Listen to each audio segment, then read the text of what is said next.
Colony Singareni RG3 అధికారులు మరి ఇష్టారాజ్యంగా వ్యవహరించడం, సింగరేణి కార్మిక కుటుంబాలను ఇబ్బందులకు గురి చేయడం, మరి కార్మిక కుటుంబాలల్లో ఎవరో ఒకరు వాళ్ళ కొడుకో అల్లుడో కూతురో క్వార్టర్స్లలో ఉంటే సింగరేణి అధికారులు కరెంటు కడి చేయడం, ఇబ్బందులకు గురి చేయడం, నీళ్లు కడి చేయడం, ఈ క్వార్టర్స్ మీకు ఎవరిచ్చిరు అని వాళ్ళని బెదిరించడం.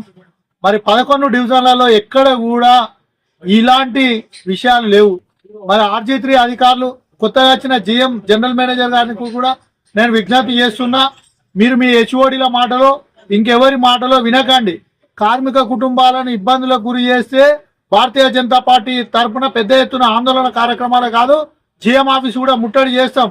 కార్మిక కుటుంబాలలో కార్మికులకు సంబంధించిన క్వార్టర్స్లలో వాళ్ళ కొడుకో అల్లుడో కూతురో ఉంటే మీరు కిరాయికున్నారు అని ఒక భావనతోటి వాళ్ళకు కరెంటు కడియెత్తున్నారు. ఈ ఎండాకాలం కరెంటు కడియెత్తే మీరు ఒక నిమిషం ఉండగలుగుతారా అని నేను GM అధికారులని, పర్సనల్ అధికారులని, ఎస్టేట్ డిపార్ట్మెంట్ వాళ్ళని ప్రశ్నిస్తున్నా. మరి అనేకమైన సమస్యలు సింగరేణి RG3లో ఉన్నాయి. తాగునీటి సమస్య ఉన్నది, శుభ్రత పరిశుభ్రత ఉన్నది, హాస్పిటల్లో నీళ్లు పనిచేస్తలేవు, GM ఆఫీసులో వాటాలు మంచి చేస్తలేవు. అయినా కూడా మీరు సమస్యలు పట్టించుకోకుండా కేవలం కార్మిక కుటుంబాలని ఇబ్బందులకు గురి చేస్తే బాగున్నది. అలాగే ఏదైతే గుర్తింపు సంఘం, ప్రాతినిధ్య సంఘాలు ఉన్నాయో కార్మిక కుటుంబాలను ఇబ్బందులకు గురి చేస్తున్నా కూడా పట్టించుకోవడం లేదు. 11 డివిజన్లో లేని ఇబ్బంది ఇక్కడ ఏమొచ్చింది?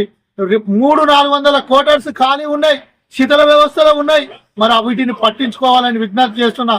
కానీ కార్మిక కుటుంబాలకు కరెంటు కట్ చేసి పీనల్ రెంట్ విధిస్తే మాత్రం భారతీయ జనతా పార్టీ తరఫున RG3 GM ఆఫీస్ ముట్టడి చేస్తామని హెచ్చరిక జారీ చేస్తున్నా.